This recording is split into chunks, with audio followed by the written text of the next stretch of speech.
In the book, I talk about really 7 strategies for recovery that I think are really important that maybe aren't talked about a lot. And some of them include some of the idea of self-talk, where we have this automatic chatter, I think, that pops up.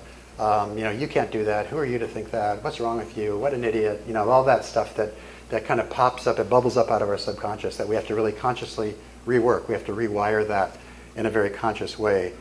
A lot of self-compassion. A lot of the guys I see in recovery really struggle. There's a lot of blame. There's a lot of wondering how could I let myself get in this position? They've really lost everything. I think there's a lot of trauma, and I don't use that word lightly, but I think there's a lot of trauma that occurs with meth, even from just some of the fantasies that I have clients wondering how could that very dark fantasy emerge from my mind. It was very shocking to them that that kind of thing would happen, their behaviors, and so on. So I think a lot of forgiveness and compassion has to be included. And I think also, I'm a little bit of a fan of Jung, and he talks about shadows, and shadows are those parts of ourselves that we don't want to recognize, but we see in others. So you may have encountered someone who you really disliked, you don't even know them, and sometimes you're seeing a part of yourself reflected in them that makes its way. It's very hard to discern sometimes, but I think part of the recovery process is dealing with shadows as well. And I just want to read a passage about that. I understand why they have page turners now.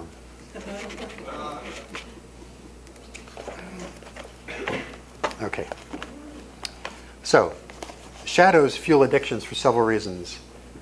They cause extreme psychological discomfort that the conscious mind desperately desires to suppress or numb. Compulsive behaviors effectively distract the mind from this unease, while causing all kinds of other complications. As in cases mentioned earlier, someone may be struggling with strong same-sex attraction, but be unable to admit it to themselves or later to others. Alcohol and opiates temporarily numb these feelings and force those unwanted parts of ourselves to remain in the subconscious. Someone else may be struggling with unexpressed anger. In such cases, their shadows demanding to be recognized, while consciously abhorring people who express that trait. The disinhibiting effect of drugs and alcohol and amphetamines allow these feelings to be expressed, sometimes with the excuse that the substance itself was the real culprit, responsible for any negative behavior. Methamphetamine has been used by gay men consistently to enhance sexual experience. While it is obvious that meth use leads to terrible consequences, many men describe the drug's effectiveness at allowing them to express themselves sexually without concern or inhibition. They describe this initial experience as very liberating. One man stated, "On meth, I could finally celebrate gay sex and being gay." And I think for some men, there's that experience of like, wow, I can really own this feeling and experience it, of course with pretty bad consequences. So I think some of those shadows and self-talk, and the final piece I wanted to mention, and some of the tools I think is extremely important, is mindfulness as a skill for recovery. Mindfulness becomes a powerful tool to combat cravings and to begin to rewire some of the associations between drugs and other behaviors, particularly the fusion of meth and sex. Cravings for either sex or drugs are usually the only conscious part of a much larger system of associations beneath the surface. Often tied to emotions, these connections are usually rooted in the uncomfortable or unpleasant feelings we want to avoid.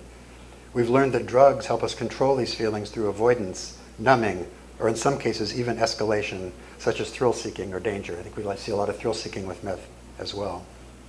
After a period of time, we are aware only of the cravings, begin to lose touch with the initial spark of feeling that set it off. And mindfulness is really the key to regaining this important insight. So there's a number of skills, I think, that, and as I mentioned, I'm a 12-stepper and I believe in 12-step program, but I also think it's, at least with meth, it's not enough. I think that people really need to do a lot of self-work and have some self-awareness. And so I just want to cover one more thing, and that's kind of 5 ways to reclaim your sex after meth. And in terms of what I've seen with a lot of men working, it's really a five-stage process here. And the first one is, ironically, taking a break from sex.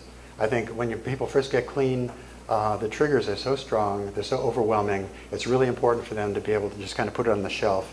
And for a lot of guys, their sex drive is gone anyway. So it just, and that's fine for 6 months. After 6 months, people get a little concerned. What's going to happen?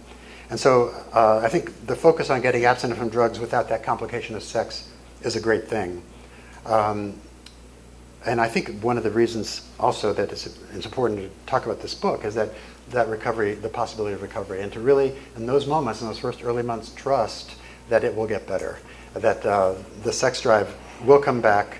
You have to give your brain a chance to rewire. We talked about the 12, 16, 18 months to get those neural pathways going again, and that takes time. But I think we have to really be patient. The second step is avoiding keeping that meth mode alive without the meth. I think so many clients I have want to have meth sex without the meth. And to think of going back to plain old sex sounds incredibly boring and uninteresting, and they really want to have the stimulation and intensity, but they don't have the complications of methamphetamine. And I think that's a big mistake. First of all, I don't think it can be done. But I think it also can be a problem in extending the recovery period, because what happens if people are using meth fantasies but not using meth, it keeps all those pathways alive in the brain. And the triggers are going to be as strong as they were when they first put down the drug. So I really encourage people to, first of all, avoid other drugs.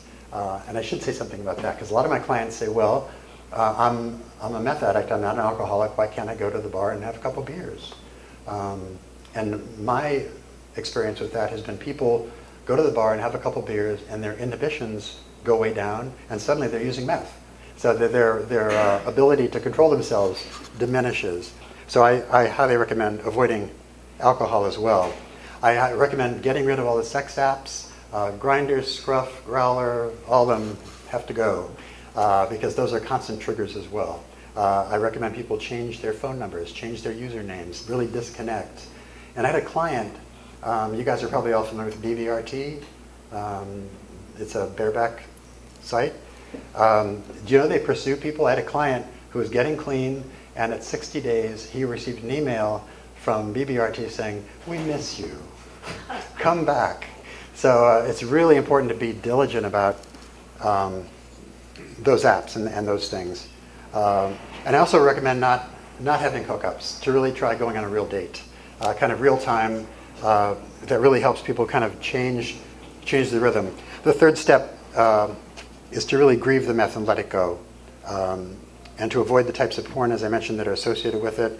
To avoid any kind of sexual behavior that you associate with meth, but just really kind of get back to slow motion connections with other men. And then the fourth one is to really redefine sexual pleasure. And this is a big struggle for people. What happens with amphetamines is that one's sexual template, the map of things we find attractive, is really focused. And this happens with pornography too. It gets extremely focused and nothing else is really interesting. And it takes time, but I really encourage people to find other stuff that isn't associated in their mind with the drug that would help them discover some kind of erotic desire again. And sometimes it means going back to what they found attractive before they ever picked up drugs. Going back and kind of trying to recreate that, but in any case, not feeding those associations. I recommend to clients to explore what turns them on that isn't related to methamphetamine. And again, that can be a slow process, but it can be done. I recommend people looking at sex as more than orgasm.